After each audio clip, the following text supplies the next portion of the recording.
The Motley Patriot here.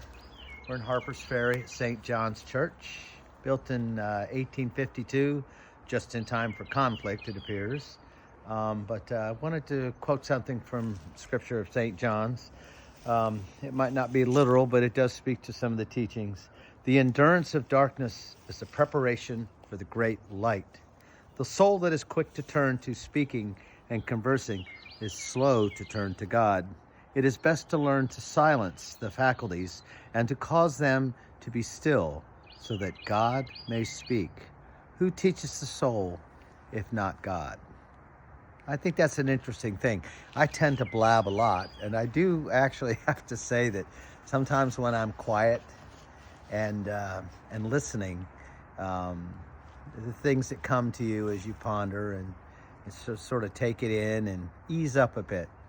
Turn off the noise of the fast-paced city and your worries and woes, and embrace the love of God.